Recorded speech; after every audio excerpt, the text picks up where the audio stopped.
नमस्कार मित्रों, मैं ममता वाजपेयी भोपाल से मेरी हरी भरी छत पर आपका स्वागत है। लीजिए, मैं फिर हाजिर हूँ नए वीडियो और नई जानकारी के साथ। आप देख रहे हैं इंडियन टेरेस गार्डनिंग आर्ट और साथ ही देख रहे हैं मेरी हरी भरी बगिया।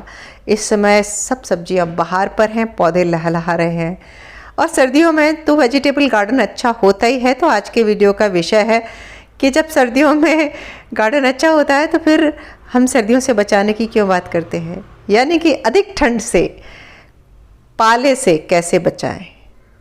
चारों तरफ थोड़ी सी धुंध शुरू हो गई है, दिसंबर शुरू हो गया है और दिसंबर हल्की कुनकुनी ठंड लेकर आया है। तो जब ठंड कुनकुनी है तब तो पौधे बहुत खुश हैं। सर्दियों में पौधे अच्छे रहते हैं और सभी तरह की जो विंटर वेजिटेबल हैं, पालक, मेथी, धनिया, गोभी वगैरह सब बहुत अच्छे से होती हैं। लेकिन जब यही ठंड अपनी लिमिट क्रॉस करती है तब ये कम से कम 3 मंजिल ऊपर या इसकी जो ओस की बूंदें होती हैं और वो बहुत कम टेम्परेचर पे आकर पत्तों पर ठहरती हैं तो वो पत्तों को नुकसान करती हैं।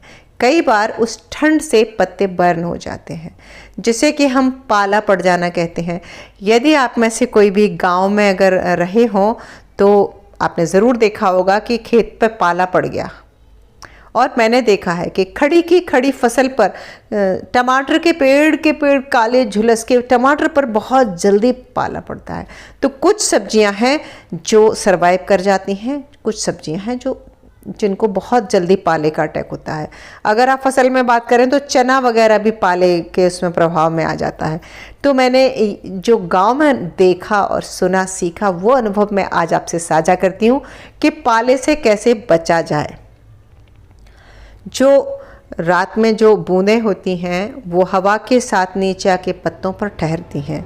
तो यदि आपको पाले से बचना है, पाले के प्रभाव से, तो गांव में किसान खेत के मेड़ के चारों कोनों पर बल्कि और बीच बीच में कचरा कूड़ा इकट्ठा करके अच्छा धुआं करते हैं।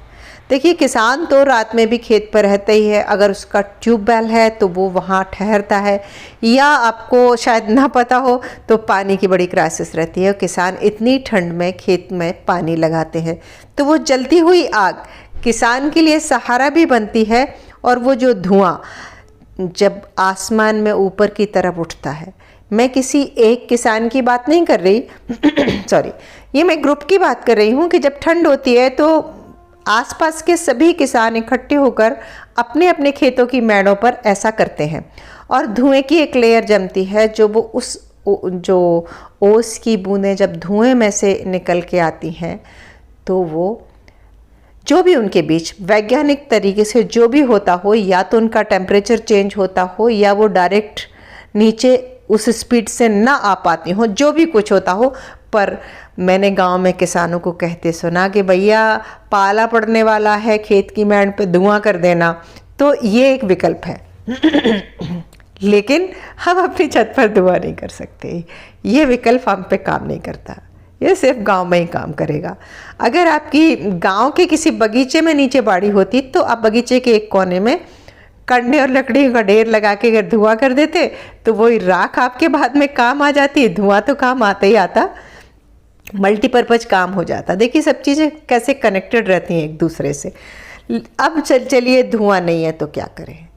तो मैंने किसानों को ये भी कहते सुना है, देखिए पानी की क्राइसिस रहती है, नहर आती है, ट्यूबवेल, नहर से भी होता है, ट्यूबवेल से होता है, अलग अलग साधन है और अलग अलग साधन से किसान पानी देते हैं। तो जब बहुत ठंड है और पाला पड़ने की संभावना है, उस समय यदि आपके खेत में पानी नहीं है, यानी कि आपको तब तक खेत प्यासा है, मिट्टी सूख चुकी है और उसमें पानी नहीं है, और तब मौसम ऐसा हुआ तो पाले का प्रभाव अधिक होता है। मैंने किसानों को ये भी कहते सुना है कि पाला पड़ने वाला है अगर तो खेत में पानी दे दो तलातल। अब इसका निश्चित ही तापमान के अंतर से कनेक्शन रहता होगा। आप में से कोई अगर कृषि से जुड़े हैं या जिन्होंने एग्रीकल्चर पढ़ी हो, वो इसका साइंटिफिक रीजन ज़रूर दे पाएंगे कि खेत में पानी देने से पाला पड़ने की संभावना कम हो जाती है। तो भैया ये हम कर सकते हैं अपनी छत पर कि लगे कि बहुत ठंडा मौसम है और गमले भले ही गीले हैं, लेकिन शाम के समय पानी दे देंगे तो रात में वो पाला आपके पेड़ों में नहीं पड़ेगा।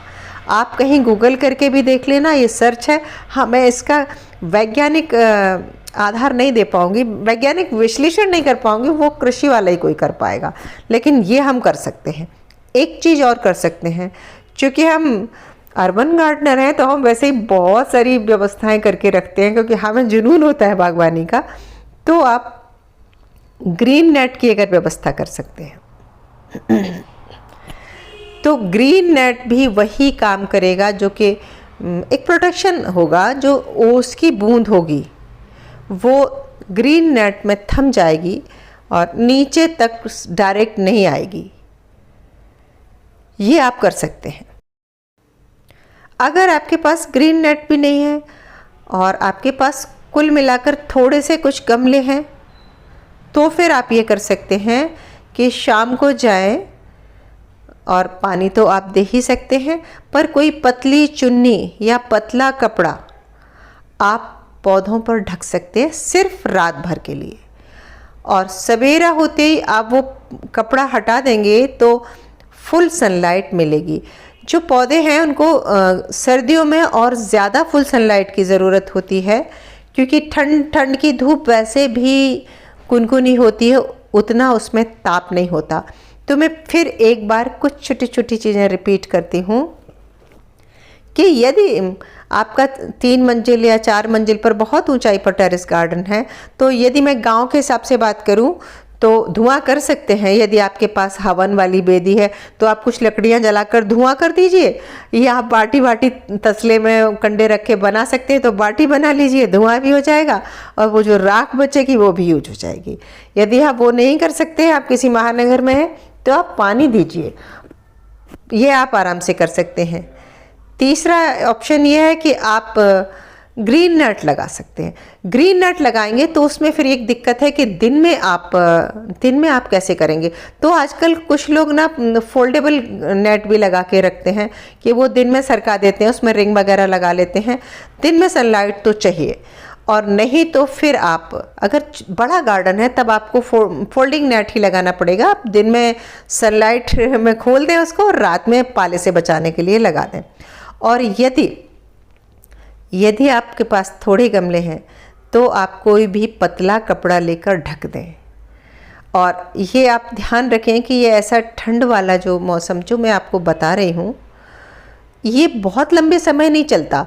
ज़्यादातर तो देखिए 15 डिग्री तक सेल्सियस तक तो पौधे आराम से झेल जाते हैं। जब वो स्थिति आती है ना कि जब बहुत बहुत ठंड पड़ने लगती है और पत्तों पर बूंदें जम गई और इस तरह की जब न्यूज़ आती है अखबार में, तब आप ध्यान रखें। और पहले धुंध कोहरा और मौसम आपको समझ में आ जाता है, जब लगे कि इस तरह का मौसम है, तब आपको इतना सब करने की ज़रूरत है। बाकी आपको डरने की ज़रूरत नहीं है, मस्त होकर करें गार्डनिंग। और फिर नहीं भी कुछ होगा तो आपको एक्सपीरियंस हो जाएगा, आप कर करके खुद ही सीख जाएंगे। तो कैसा लगा वीडियो कमेंट करके ज़रूर बताएं। मिलते हैं अगले वीडियो में नई जानकारी के साथ। तब तक के लिए नमस्कार।